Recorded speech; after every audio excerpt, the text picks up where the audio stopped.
투자는 건강하게, 맘 편하게, 오래.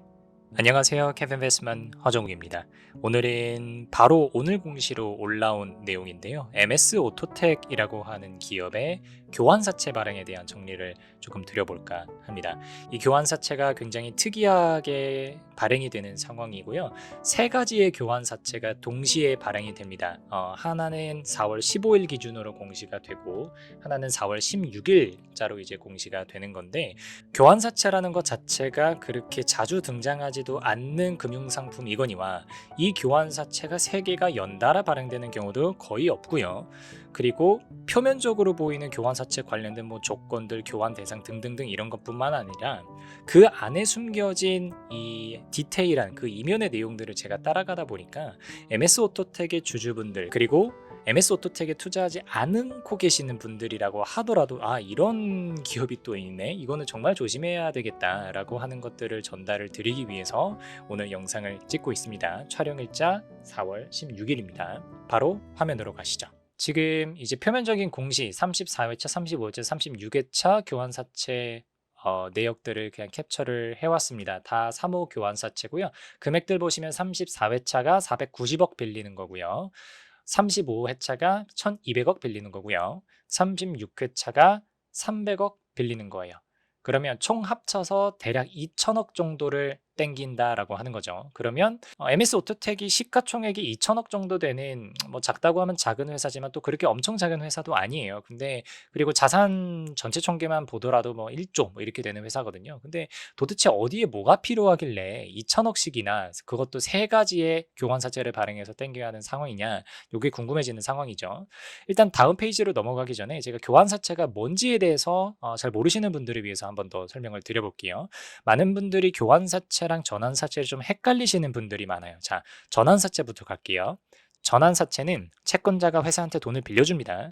그럼 일반적인 사채라면 그냥 만기 때까지 기다리면서 원리금을 상환받아가면 돼요. 그리고 전환사채도 그게 가능합니다. 하지만 전환사채는 일반적인 회사채에 전환권이라고 하는 옵션을 채권자가 가지고 있는 거예요.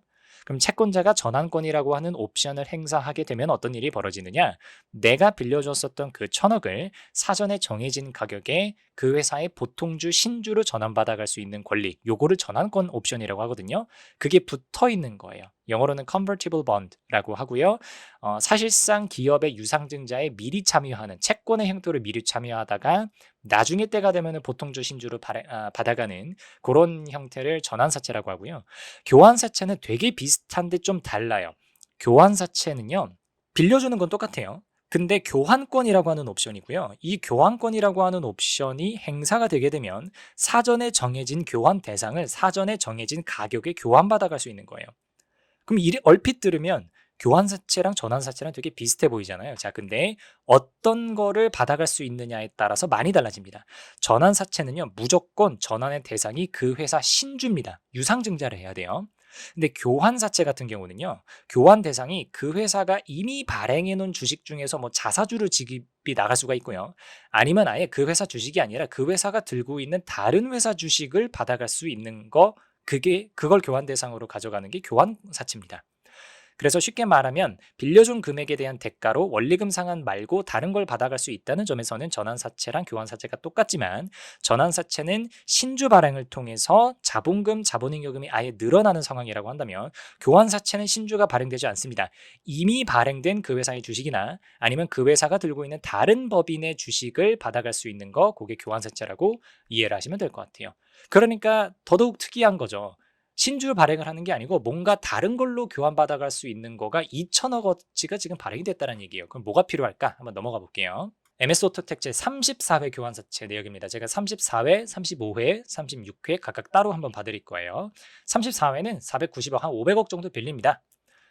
그리고 채무상환 자금으로 410억 정도 쓸 거고요. 기타 자금으로 80억을 쓸 거래요. 오케이, 요건 뒤에서 한번 볼게요. 이자율 같은 경우가 표면 이자율이 1%, 만기 이자율이 2%예요. 그러면 만기 이자율은 뭐라고 말씀드렸냐면, 일단은 표면 이자율을 매년 받아갈 겁니다. 근데 만약에 만기 때까지 채권자가 교환권을 행사할 만한 상황이 안 돼서 그냥 원리금을 상환받게 되면 1% 받고는 아쉽잖아요. 그러니까 만기 때는 내가 연 이자율 2% 정도는 보장해줄게 라고 깔아뒀던 거, 요거 다른 말로는 보장수익률이라고도 합니다. 그게 연 2%라는 거죠. 그럼 요즘같이 고금리가 일반화되어 있는 상황에서 표면 이자율이 1%, 만기 이자율이 2%라고 하는 거는 굉장히 낮은 이자율이라는 거죠. 즉, 이 34회 교환사채에 투자하는 채권자 같은 경우는 이자율을 보고 들어오는 게 아니라는 거죠. 그러면 사실상 뭘 보고 들어온다는 거예요? 교환을 할 요량으로 들어오고 있다는 얘기죠. 그럼 도대체 뭘 교환받아 갈 거냐는 조금 이따가 뒤에서 보여드릴게요. 자, 일단은 자금의 목적부터 봅시다. 채무상환자금으로 410억, 기타 자금으로 80억 정도 지금 나와 있는데요. 채무상환자금 하면서 내역들을 쭉 해놨어요. 합쳐서 400억 정도 될 겁니다. 근데 보니까 되게 신기한 게 예전에 이미 교환사채 발행이 났던 게 있어요. 합쳐서 200억. 그리고 주식담보대출 받아놓은 것도 있습니다. 보니까 예전 교환사채 같은 경우는 이자를 10%대 빌렸었던 거고 주식담보대출도 뭐 그렇게 싸게 빌린 건 아닌 것 같아요. 그래서 일단은 조금 안 좋게 보셔야 되는 게 과거에 발행했었던 교환사채를 상환하기 위해서 새로운 교환사채를 발행한다는 얘기니까 이 구조가 그렇게 건강하지는 않다라는 평가를 한번 드릴 수가 있을 것 같고요. 그리고 두 번째로 눈여겨보셔야 되는 거는 이 21년도에 발행했었던 교환사채 두 건 있죠. 요게 이자율이 10%예요. 그럼 저는 어떤 거에 집중을 좀 하고 싶냐면 이게 빌린 게 21년도잖아요. 21년도는 이자율이 굉장히 낮았을 때예요. 근데도 불구하고 이자율 10%에 땡겼었다라고 하는 얘기는 이때 당시에도 MS 오토텍이 발행하는 교환사채의 신용도가 그렇게 높지는 않았었다는 얘기죠. 그러니까 채권자가 높은 이자율을 요구를 했을 거예요. 그리고 요 차입금을 상환하는데 필요한 이자 비용 80억까지 합쳐서 아까 앞에서 보여드렸던 490억 원이 34회 교환사채를 통해서 조달이 필요하다는 얘기죠. 그럼 저는 첫 번째로 이런 생각이 들었어요. 아니 굳이 요 400억 플러스 410억 플러스 80억에서 490억이라고 하는 원리금을 굳이 또 빌려서 갚아야 되나? 회사가 뭐 현금이 없는 건가? 하면서 그 회사의 재무제표를 좀 들여다봤습니다. 23년도 기준으로 MS 오토텍의 연결 재무상태표예요. 제가 보고 조금 놀랐죠. 왜냐면 연결 재무상태표 기준으로 현금이 2,580억이 있어요. 그리고 어쩌고저쩌고 금융상품 붙은 거는 실질적으로 현금처럼 생각하셔도 된다라고 말씀을 드렸죠. 그럼 170억, 10억, 225억 이렇게 있어요. 더해보니까 얼추 3천억 정도 됩니다. 그러면 이자 포함해서 회사채 지금 하고 뭐 차입금 빌렸었던 거 상환 나가야 되는 게 500억이거든요. 그럼 유동화 가능한 자산이 3천억이 있는 회사가 회사채 500억을 못 갚아가지고 교환사채 490억어치를 발행한다? 이게 일단 표면적으로는 이상하잖아요. 여기서 여러분들이 놓치고 계신 거를 한번 말씀드려보겠습니다. 자, 제가 지금 보여드리는 거는 연결 재무상태표예요. 근데요, MS 오토텍의 별도 재무상태표를 가보면요, 현금이 없어요. 설명드려볼게요. 연결 재무제표는요, 그 회사 본체뿐만 아니라 그 회사 밑에 수많은 종속기업들이 있을 거예요. 그 종속기업들의 실적 혹은 뭐 재무 상태 다 합해서 반영한 게 연결 재무제표입니다. 별도 재무제표가 그 회사 온리만 본체만 본 거예요. 그러니까 본체 기준으로 봤을 때는 현금이 11억밖에 없어요. 금융상품 29억, 요거 500만 원, 요거 200억 해서 현금이 별로 없어요. 300억도 없습니다. 그러다 보니까 앞에서 저희가 보여드렸었던 현금성 자산 많다라고 하는 거는요, 종속기업들이 많다는 얘기죠. MS 오토텍 본사 자체는 현금이 거의 없다는 얘기입니다. 그러니까 기존 차입금이랑 이자를 상환하기 위해서 490억이라고 하는 새로운 차입이 필요했었다는 얘기죠. 교환 대상이 뭐냐? 교환 대상은요, 명신산업이라고 하는 주식이에요. 명신산업의 최대 주주가 MS 오토텍이고 명신산업은 상장회사입니다. 상장되어 있는 명신산업을 이 회사가 종속기업으로 들고 있는데 그 기업 보통주 327만 주 지분율로 치면 한 6.24% 정도를 교환 대상으로 걸었다는 얘기죠. 옵션 한번 볼게요. 풋옵션, 콜옵션에 대해서는 제가 종종 말씀드리죠. 풋옵션 같은 경우는 조기 상환 청구권이에요. 그러니까 채권자가 던질 수 있는 거고요. 채권자가 만기가 되기 전에 야, 너 내 돈 미리 갚아. 나 너 이상 너한테 돈 맡기고 싶지 않아. 빌려주고 싶지 않아. 라고 해서 던지는 게 풋옵션이에요. 그리고 콜옵션 같은 경우는 회사가 미리 갚아버릴 수 있는 권리예요. 만기가 되지 않았지만 야, 나 굳이 별로 이자 비용 감당하고 싶지 않아. 그냥 미리 가져가 라고 발행 회사가 던질 수 있는 게 콜옵션이거든요. 34회 교환사채 같은 경우에는 투자자의 풋옵션은 있지만 발행회사의 콜옵션은 없어요. 그러면 상대적으로 채권자가 갑인 상태에서 이 교환사채가 발행됐었다는 걸 알 수 있는 부분입니다. 자, 오케이. 34회까지는 뭐 얼추 이해가 됐어요. 뭐 다른 교환사채에서도 종종 나타날 수 있는 그런 상황입니다. 뭐 내 기존 부채를 갚기 위해서 새로운 교환사채를 발행했다. 자회사의 주식을 교환 대상으로 걸었다. 뭐 언제나 있을 수 있는 일이죠. 근데 35회, 36회가 되게 웃깁니다. 따라와 보세요. 35회가 전체 1200억을 조달을 해요. 채무상환 자금이 500억이고요. 기타 자금이 700억이에요. 근데 요거의 용도를 보기 전에 이자율이 깜짝 놀랄만 합니다. 앞에 34회 같은 경우는 표면 이자율, 만기 이자율이 각각 1%, 2%였어요. 근데 35회 교환사채 같은 경우에는요, 표면 이자율이 3.5%고요. 만기까지 가져갔을 때 보장해주는 수익률은 연 8.2%를 보장해줍니다. 이자율이 굉장히 높아요. 그죠? 이게 뒤에 가서 보면 왜 이자율이 높은지를 아실 수가 있어요. 일단 넘어가 볼게요. 저 1200억이라고 하는 굉장히 큰 돈을 빌려서 어디에 쓸 거냐라고 하니까 일단 500억은 기존의 차입금을 갚겠대요. 오케이. 이거는 34회 교환사채랑 크게 다를 거 없어 보여요. 근데 요 밑에 보세요. 대여자금으로 700억을 쓰겠대요. 엥? 교환사채로 돈을 빌려서 내가 다른 애한테 또 돈을 빌려주겠다요. 그럼 누구한테 빌려줄 거냐? 라고 보니까 MS 오토텍의 종속회사인 주명신이에요. 앞에서 말씀드린 명신산업하고 조금 다르네요. 얘는 비상장 회사입니다. 주명신한테 바로 700억을 대여를 해줄 거예요. 그러면 이 MS 오토텍 주주 입장에서는 당황스러울 수가 있죠. 내가 투자한 회사가 교환사채를 발행해서 돈을 빌렸는데 자기 자회사한테 그거를 바로 빌려준다는 얘기예요. 이상하죠? 정확한 정리는 뒤에 가서 말씀드릴 거예요. 자, 뭘 교환 대상으로 가냐 그랬더니 요 빌려주는 회사 있죠. 자회사, 주식회사 명신의 보통주를 42.86%를 교환 대상으로 걸었답니다. 엄청난 거죠. 설사 MS 오토텍이 주식회사 명신의 주식을 100% 들고 있었다고 하더라도 거기서 42.86%가 빠지면 58% 정도밖에 안 남는 거잖아요. 그걸 교환 대상으로 건 교환사채를 1200억 원어치를 발행을 했었다는 얘기입니다. 웃겨요. 35회 교환사채 같은 경우는 풋옵션, 콜옵션 다 있습니다. 뭐 이건 일반적인 경우니까 넘어가도 될 것 같아요. 36회까지 보면서 제가 합쳐서 해석을 해드릴 거예요. 36회 교환사채는요, 총 300억 원을 조달을 합니다. 표면 이자율, 만기 이자율 35회랑 똑같아요. 3.5, 8.2예요. 이자율이 높다라는 거 아실 수가 있고요. 여기서 지금 발행하는 300억 역시 기타 자금으로 써요. 그럼 어디에 기타 자금이 쓸까 봐야 되겠죠? 웃기죠? 앞에랑 똑같아요. 대여 자금으로 300억 누구한테 대여해요? 종속회사인 주식회사 명신한테 대여를 하겠대요.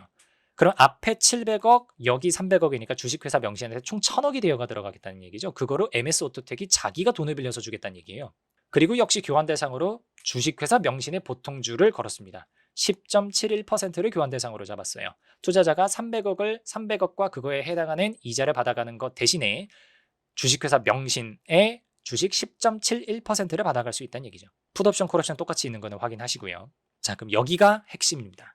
35회하고 36회 교환사채를 정리를 해드려보면 이 두 개의 교환사채를 통해서 총 1,500억을 조달을 합니다. 교환 대상은요, 주식회사 명신의 지분 53.57%예요. 이러면 주식회사 명신의 경영권을 양도하게 되는 걸 수도 있는 거죠. 원래는 100% MS 오토텍이 가지고 있었다가 요 교환사채 두 개 교환사채 투자자가 똑같은 애거든요. 걔가 주식회사 명신의 지분율을 53% 들게 되고 MS 오토텍은 남아있는 46점 몇 %만 가져가게 되는 거니까 경영권이 넘어가게 되는 거예요. 이자율도 기본 이자율이 연 3.5%, 만기 보장 수익률은 8.2%를 보장을 해줘요. 그렇게 해서 굉장히 빡센 조건에 조달된 이 1,500억을 도대체 어디다 쓰냐라고 하니까 이 교환 대상이 되는 주식회사 명신에 빌려주겠답니다. 일부 사채 상환하는 금액 제외하면. 굉장히 웃긴 구조죠. 그러면 이런 질문이 당연히 드실 수밖에 없어요. 오케이, 주식회사 명신이 지금 돈이 필요한 애라는 거는 우리 모두가 이해를 하고 있는 것 같아요. 근데 문제는 굳이 MS 오토텍이 그 돈을 딴 데서 빌려가면서까지 명신한테 빌려줘서 주식회사 명신이 그 자금을 조달해야 되는 거냐. 주식회사 명신 차원에서 직접 차입금을 조달할 수는 없는 걸까? 거기서 사채 발행할 수도 있잖아요. 그래서 주식회사 명신의 재무제표를 제가 찾아봤어요. 조금 숫자가 작게 나와 있지만 하나씩 풀어볼게요.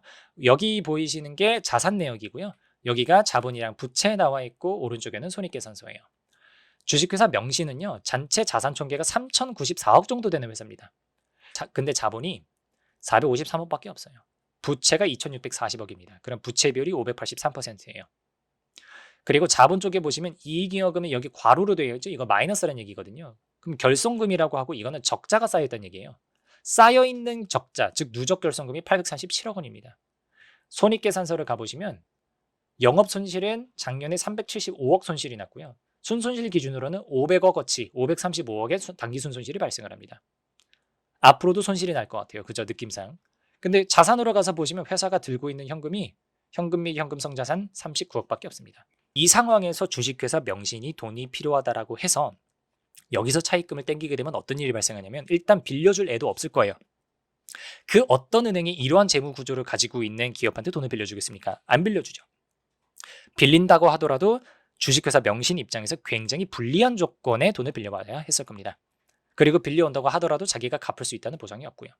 하지만 MS 오토텍 입장에서는 주식회사 명신을 꼭 살리고 싶었을 겁니다. 그러면 MS 오토텍은 시가총액 2천억 정도 되는, 그리고 연결 기준으로 보면 괜찮아 보이는 회사거든요. 그러니까 주식회사 명신이 직접 차입금을 조달했을 때보다 MS 오토텍이 자금을 차입했을 때 훨씬 더 유리한 조건으로 자금을 차입할 수 있었을 거예요. 근데 사실은 MS 오토텍의 별도 재무제표 기준으로도 MS 오토텍은 그렇게 좋은 상황이 아니었죠. 그러니까 여차하면 MS 오토텍은 주식회사 명신의 경영권이 넘겨질 것을 각오하고 거기다가 높은 이자율까지 감당하면서 주식회사 명신을 살리기 위한 교환사채를 발행하고 있는 상황이라는 얘기입니다. 그럼 여러분들께서는 이런 생각을 하셔야 돼요. 특히 MS 오토텍의 현재 주주시라면 이걸 정말 걱정하셔야 되는 게, 만에 하나 MS 오토텍이 교환사채를 상환하지 못한다라고 치죠. 그러면 MS 오토텍 주가는 박살날 거예요. 즉 MS 오토텍의 주주들이 이 책임을 모두 다 뒤집어 쓴다는 얘기죠.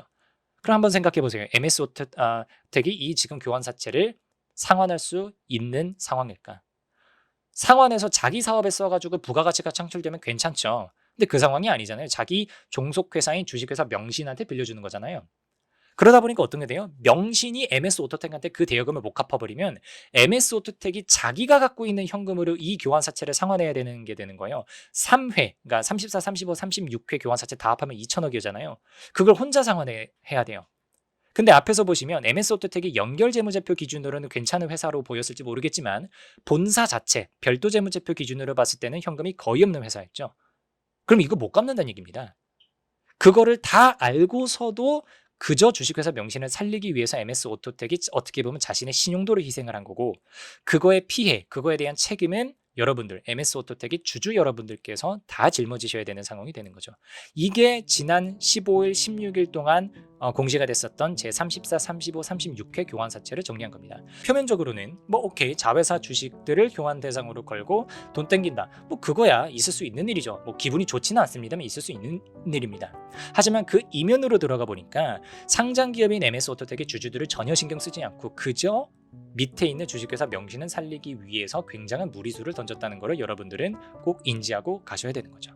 그래서 저도 스터디 하다 보니까 참 이렇게 주주들을 등한시하는, 굉장히 가볍게 여기는 의사결정을 또 할 수가 있구나라고 하면서 참 감탄도 하고 한편으로는 씁쓸했던 스터디였습니다. 그리고 참 안 좋은 얘기임에도 불구하고 여러분들한테 알려드리는 건 이게 굉장히 전문적인 내용이죠. 그래서 잘 모르고 계시면은 그냥 가만히 앉아서 뒤통수 맞는 결과가 될 수가 있어요. 하지만 주주 여러분들께서 꼭 아셔야 되는 상황이기 때문에 조금 위험을 무릅쓰고 전달드렸습니다. 오늘 강의가 도움이 되었기를 바랐고요. 오늘은 여기까지 하겠습니다. 감사합니다.